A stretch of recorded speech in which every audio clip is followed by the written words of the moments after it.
Hello everyone, welcome back to my channel. I'm Alex and I make food and travel and lifestyle and book content. Welcome in. So today's video is all about October's reading wrap up, and later on in a video or two's time you're going to be getting November's TBR video. So if you haven't already subscribed, make sure you subscribe, hit the like button and leave a comment if you're excited for November's TBR, because I surely am. There are some gems on that list. But yeah, let's do October's reading wrap up. So if you didn't watch October's TBR video, essentially there were a lot of books on there, but to name a few, we have Legendborn, The Mystery of Time, Zodiac Academy, Heartless Sky, Legendary, The Door-to-Door Bookstore, Phantasma, Pumpkin Spice Cafe, and Hex Appeal. So those are all on October's TBR list, and I got all but 3 done. Now, there are some caveats to this. 2 of the 3 that I didn't get finished, I did start. So like I cracked the pages and I got into like a couple percent of it, but I didn't actually finish the books in October. Not from a DNF, just because I didn't have enough time to read them all. So I will definitely be continuing to read them and trying to get through them in November, but we just won't be doing a full breakdown analysis because I didn't actually read them. So let's kick off with the first read that I got finished in October, and that was Hex Appeal. Now, Hex Appeal was so fun. I really, really enjoyed this read. It was really kind of like light-hearted, but slightly mysterious, slightly adventurous, like intriguing kind of book. It wasn't heavy in the slightest, like I wouldn't say it was a heavy read at all, but there were some topics touched about like witches and things like that that you probably are the like poster ideas when it comes to witches. So like witch hunting, burning witches, like not prejudice, what's the word? Persecuting witches, like things like that. That was the like underlying, I guess, it's not really a theme, but like the underlying seriousness of Hex Appeal. But on the surface and on the main line of the plot, it's really a romance, and it's just, yeah, it's like a romance mixed with enough witchy plot that like it keeps you gripped throughout, I feel. It's definitely not the most amazing read ever, but I really, really, really enjoyed it. And it was like the perfect October read because it got me fully into the like spooky October vibe, and I just really liked our characters. So we had Essie Winterscale and we had Josh Henderson. So Josh had just moved to this like Essex village kind of area, and he came into an inheritance of a big estate and a bunch of houses in the surrounding village. So Josh goes looking for one of the properties that he is supposed to be collecting rent from, and he can't find it. And Essie bumps into him, realizes who he is, and takes him through the house. So as you can imagine, it's a witchy kind of alive house, and Josh's first experience in the house is pretty wild. He experiences and sees all these things, but Essie does it in good faith, knowing that Josh isn't going to remember. Lo and behold, Josh remembers something, and he remembers parts and he remembers bits, and it's really like intriguing to see how and why Josh remembers Essie and remembers the house. And that's really like the most base part of the plot. Like that is, there's no spoilers there at all. Like that is just how the story is set up. And it's just a really, I keep saying really, but like, oh, honestly, I enjoyed this read so much. It was super lighthearted in places, like the jokes that Essie and her housemates make are really funny, and even when we get to the climax of the plot and things are happening, it's still lighthearted whilst having these deeper undertones of seriousness and violence, and it just meshes really well together, I feel like, in a way that other books I've read have tried to do and not really got the essence of the sarcasm and the lightheartedness and the quippy jokes mixed in with the seriousness and the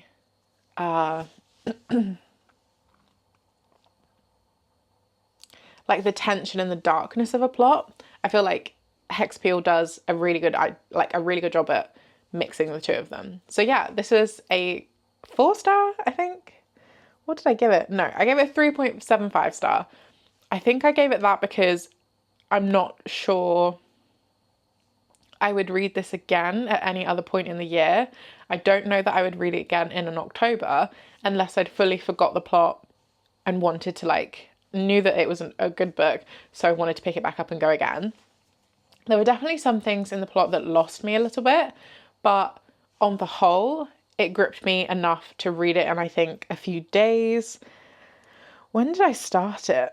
I started reading it on the 1st of October and I finished it on the 8th of October. So slowly reading across 7 or 8 days, and I finished the book. So I feel like that's a pretty good timeline. Usually when I'm not loving a book, I will drag it out, or I will do the opposite and I will skim read and I'll finish it in a day because I just flip pages until I find something interesting to read. So I feel like I enjoyed Hexapeel, and now thinking back on it, maybe 3.75 was too harsh, but at the time it felt right. So I'm going to stick with it because it doesn't really hit the things in my 4-star category that I like to see, which is rereadability, which is very near flawless in terms of grammar and things like that. And I think there were some issues with grammar and punctuation in the ebook version.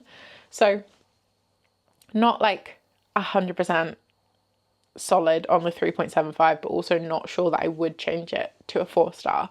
But nevertheless, if you are looking for kind of spooky-ish read coming into November, you're missing Halloween or whatever, then Hexapeel would be a good book to pick up. Or if you're any time of year feeling witchy and want a witchy kind of book, Hexapeel would be good for you. Okay, moving on, we have Pumpkin Spice Cafe.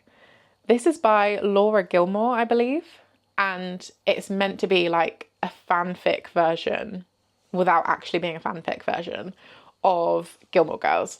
And my love for Gilmore Girls is indescribable. Me and Gilmore Girls go together so bad. I love it. I love it, I love it, I love it. There is not a single time of year where I don't want to be watching Gilmore Girls. I've restarted it maybe 3 times this year. It is my comfort show. It brings me joy. It brings me happiness. I love this show. So to see that there was a book coming out, or at least a book that was out, that was meant to be a homage, how do you say that word? A homage to Gilmore Girls. I was like, okay, I have to read this. And what better time than in October when we're just heading into the kind of cozy vibes of winter. Let's do it. Let's read Pumpkin Spice Cafe. Now, I was given a heads up by Bestie Meg that Pumpkin Spice Cafe was good, but not great. So to go in with expectations that it's good, not great, instead of going in with the expectations that it's going to be great. And I feel like she pretty much put it on the nail on the head. It was really insta-lovey to me. It's a short book, so in some ways, if you're trying to have a romance, you kind of want them to fall in love, so you kind of need to get there fairly quickly.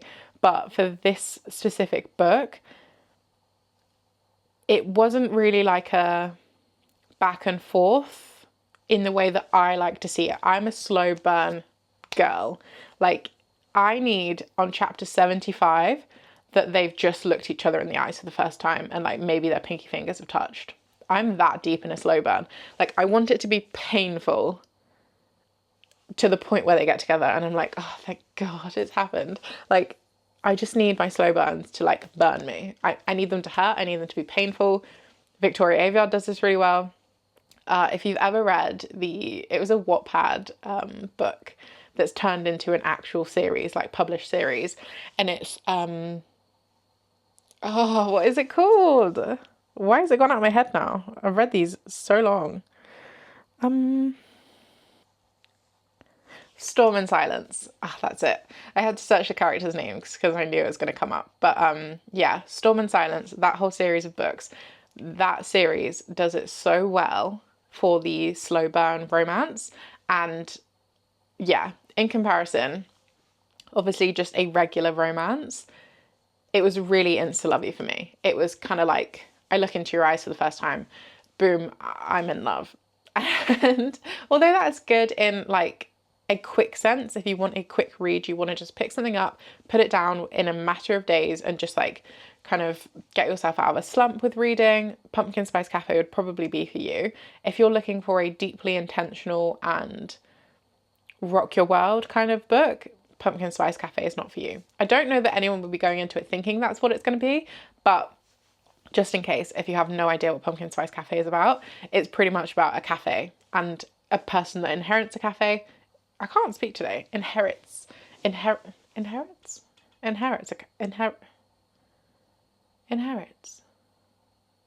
Yeah, inherits a cafe.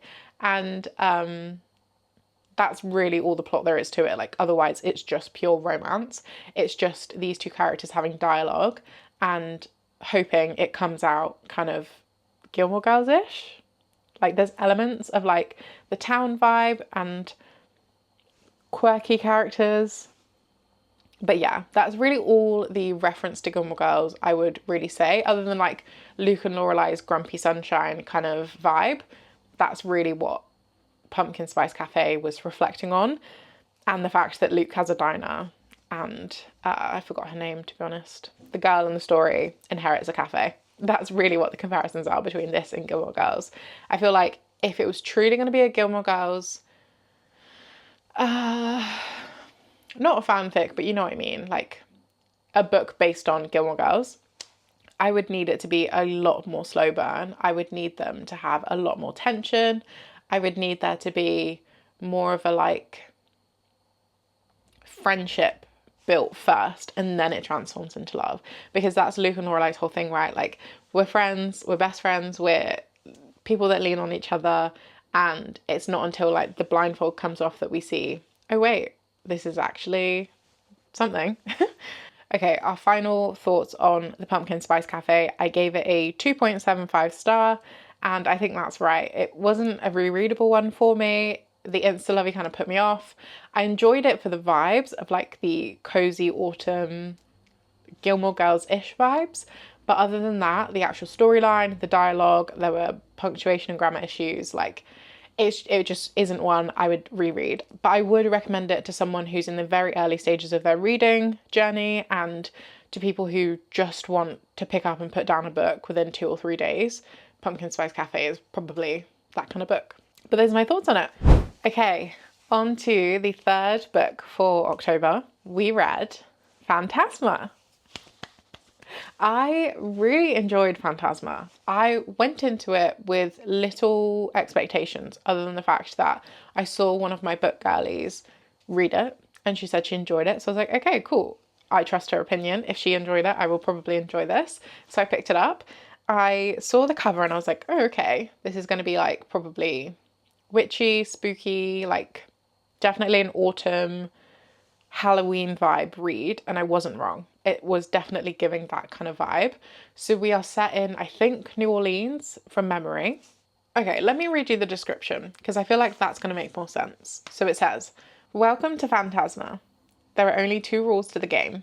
Stay alive and don't fall in love. When Ophelia's sister disappears, there is only one way to save her.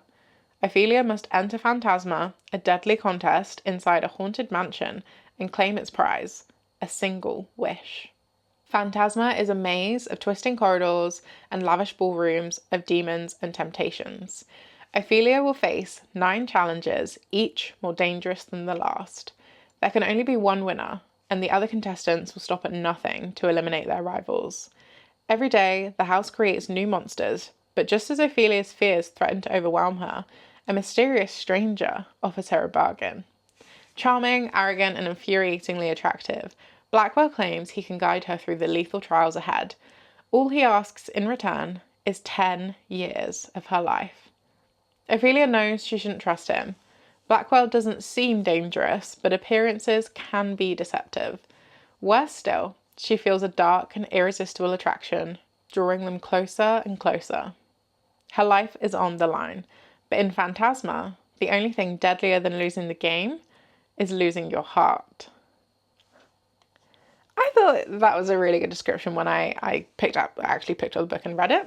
I feel like that gives a really good summary and what the vibe is heading into this book. So the girls find out they've lost their mum. Something happens that means they need to enter the game, and they enter the game separately. So we're really like just in Ophelia's journey, and as she meets Blackwell, we're kind of getting the attraction and the romance vibes from this mysterious figure that's trying to take 10 years of her life, but giving her something in return. So it's really like a dark, intense Hunger Games version of a haunted house. And there's multiple characters that pop up along the way. We are basically solving a mystery as we are fighting these challenges. So we follow Ophelia through all of that, and there are some characters you will absolutely hate. There are some characters that you'll grow to love, and I think it's just a really good story. I feel like I gave it a 4-star, so that might tell you where I'm kind of sitting with this. I would definitely reread this next year, I think. I would definitely recommend this to other people. There were some elements of the plot that took me out of it. So like some sentences and like some things that happened within the trials that I just felt pushed me out of the story. And I wouldn't necessarily say that would do it for everyone, but it's really up to you and like your kind of personal triggers when it comes to Hunger Games style violence. But yeah, there were some things in the storyline that did push me out the story and did kind of disconnect me from the characters. There were some things with Ophelia and Blackwell that I didn't love, and that was just personal preference. It wasn't really anything to do with the actual plot or the characters themselves. It was just personal preference of how I would have liked the story to go. Wasn't really, in some elements, what ended up panning out, and that's perfectly fine. It's just, it would have made it better for me as a reader who loves fantasy and romantasy style stories. It would have made it better for me if like some of the things with the ending made a bit more sense, or like some of the twists and turns that we see, if they had made a bit more sense, if you see what I mean. It's hard to explain when you're trying to give no spoilers, but if you want the spoiler version, hit me up, we can talk about it, and I will send you a voice note with all of my detailed thoughts once you've read the book too. But yeah, that was Phantasma. I enjoyed it, 4-star read, and I would definitely recommend it if you are, again, looking for a romantasy, more focused on the romance, but definitely did have elements of plot throughout. If you are looking for something like that, Phantasma would be a great November read for you. Okay, on to our 4th read of October, The Door-to-Door Bookstore. So this was a bit of a rogue read for me. What I thought I was going into was pretty much the opposite of what actually happened. And this book really shocked and surprised me in the most wonderful way. Let's preface this by saying this book was a 5-star read for me. I know, I said it, a 5-star read. Crazy, because I wasn't anticipating this book was going to be more than like a 3.75, 4-star. And it wasn't a 5-star in the way that other books on my 5-star list have made it there. It's not the most mind-blowing book I've ever read.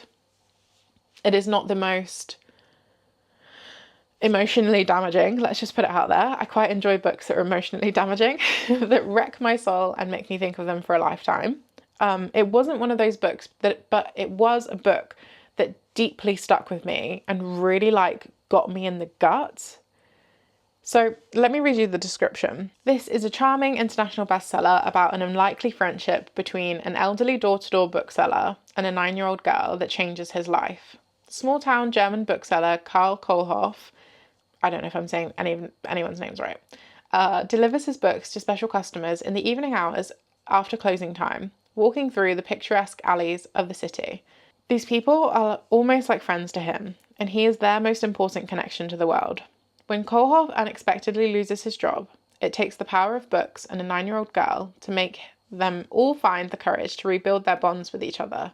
And that's like really brief, but essentially we follow Karl through his journey day to day, dropping off different kinds of books to all of his customers. And It's just a really heartwarming, gut-wrenching story about what happens when you're connected through books and what happens when that connection sort of goes away. The way the author wrote the book, like the kind of literary style, it was very deeply based in book lore. So if you haven't been an avid reader, some of the things and like the descriptions might go over your head, but there were just so many like niche references.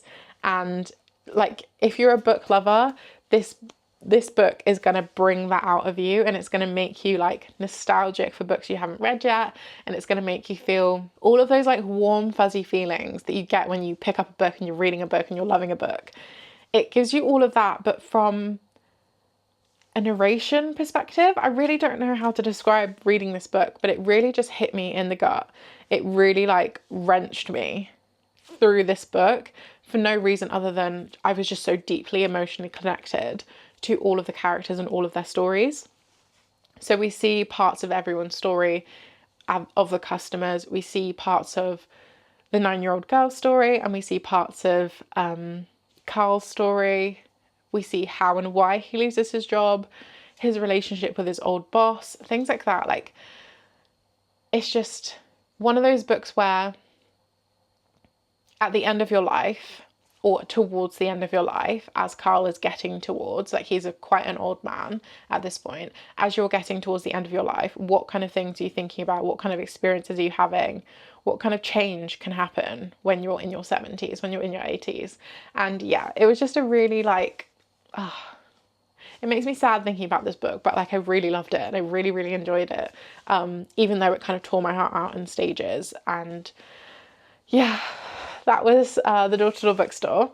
I don't want to say much more because, again, I think it's an experience kind of book rather than this book takes you crazy places through a plot like with fantasy. You're in mountains somewhere, then you're on the sea with pirates, and then you're like fighting with swords and stuff, and that takes you through this kind of massive adventure through your head. This kind of took you through an adventure of your heart and your soul and like your connection to books and to reading. So if you're really passionate about books, you're really passionate about reading, I would say The Door-to-Door Bookstore is going to be up your alley for sure. But that is, yeah, The Door-to-Door Bookstore. I'm really glad I read that one in October. Okay, next we have our final full read, and that was Legendary. So this is the second book in a series, so I can't say too much about it, but essentially we're following some of the same characters through the next stage of Caraval.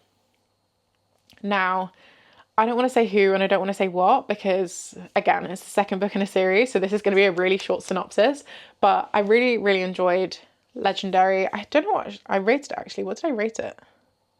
4-star. I think that is accurate as a 4-star because there are some elements that I was like, okay, like hurry up a bit. We've seen this kind of thing before. It'd be good to see something different. And then other stages where I was like gripped and I couldn't put it down and I really just wanted to keep turning the page to see what happened next. And we saw some characters that we've seen before. And I was just really intrigued to get backstory to what I'd already seen. And yeah, I don't know what I can say. I don't want to say too much, but I really enjoyed who we got to see, why we got to see them, and the backstory of all of the information that I didn't have when I was reading at another point. If you read Legendary, you'll know what I'm talking about. If you've read Stephanie Garber's other work, you'll know what I'm talking about. But yeah, that is all I'm going to say on Legendary. It was good. I enjoyed it. I'm very excited to start finale. I need to go pick it up. I'm going to order it from Waterstones and pick up the paperback copy because I got Legendary in a paperback too. I ordered that from Waterstones because it was like a really nice cover. So I was like, okay, fine. If I've got a nice cover for Caraval, I'll get a nice cover for Legendary and I'll get a nice cover for Finale, and then I can have them as display books on my shelf. So I'm excited about that. Okay, finally we have Zodiac Academy. I think I'm up to like 12%. Where are we? Yeah, we're up to 12% of Zodiac Academy, Sorrow and Starlight. Is that what I said? I think I was getting myself confused. I'm on book 8. Whatever it is, I'm on book 8 because... Is it book 8? Yeah. Yeah, book 8. because I didn't realise I had actually already read Heartless Sky. It was the book that I finished last time. I was reading like the Zodiac Academy series. I finished Heartless Sky and I didn't pick up Sorrow and Starlight because I think it had just come out. Because I also thought I was reading this in 2023. It's actually 2022 that I last read Zodiac Academy. So there were some things that like I really probably should have done a reread on and I hadn't. So in the first couple of pages of Heartless Sky, I was like, oh, I recognise some of this. And then I kept skimming because I was still recognising more and more. And I was like, oh, okay, I've definitely read this book. So then I skipped on to Sorrow and Starlight and I was like, wait, what's happened? So I had to do a quick like Google search to catch myself up with what I'd previously read. And yeah, it's just one of those books where it's like, I both love and hate this all at the same time. I really, really despise some of the characters, some of the dialogue, and some of the... I don't even know that you could call them tropes, like just some of the personalities and the way the world works in the book. I despise a good chunk of... I'd say it's honestly a 50-50 read for me. Reading Zodiac Academy is both addictively destructive and enjoyable to me because I hate it half the time. I skip chapters frequently, but I also want to know what's happening because I'm 8 books into the series. I kind of don't want to put it down anymore. And that's why I've picked it up to finish it, because I also don't like leaving series on cliffhangers unless I'm going to DNF. And it's not quite bad enough for me to DNF, and I'm somewhat emotionally invested in the characters, so I want to see what happens to them and I want to see what happens to a specific person's downfall because I'm rooting for it with all of my heart. But yeah, 12% in, I'm like, I get why I was addicted destructively to this, and I get why I was enjoying it too. So we're going to keep reading and see what we think of Sorrow and Starlight, but it's definitely not going to be like a I binge this. It's going to be one of those ones where like I pick it up when I'm in the mood and I fancy it. So I'll keep you updated. You'll probably see more thoughts in a reading vlog. And as we keep doing my reading wrap-ups, as I finish books that aren't in my TBR list, I will give you quick synopsis updates on those too. So that's that. Now, with Legendborn, I picked it up and I read a couple pages and I put the book down and I forgot I was meant to be reading it. So I really haven't read much of Legendborn. Years ago when I first got the book, I think I read the first few chapters. So like things were familiar, but I don't remember anything that happened. And it's quite a dense book. Like the pages, the actual script on the pages is tiny and there's still like 400 or 500 pages. So it's going to be a deep read. I just didn't get around to it. Like with all the things I have going on with the rebrand for my coaching business and everything, like I just didn't have enough time to read this month where I would normally have had a little bit more space to fit reading in. But because this project is so big, yeah, my time was just stretched and I didn't get to pick up Legendborn like I wanted to, but I would like to finish reading it. So again, I will update you on that one as and when it happens. And the Ministry of Time, I just didn't pick up at all. Like I said this at the start of October when I filmed my October TBR video. I knew it was going to be a heavy read. I knew it was going to be a deep thinking read. I knew it was going to be one that I need to take time to read. And I just never got there because I've been working on this thing. So I just never ended up picking up that book because I knew it was going to take mental concentration and time to get into.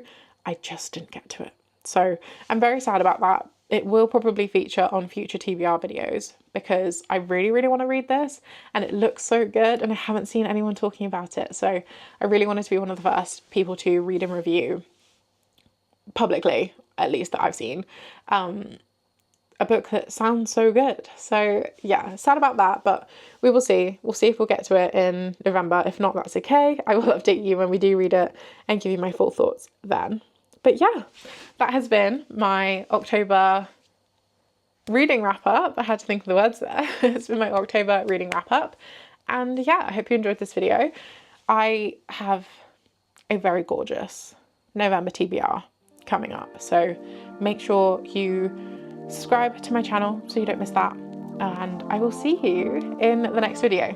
Okay, bye guys.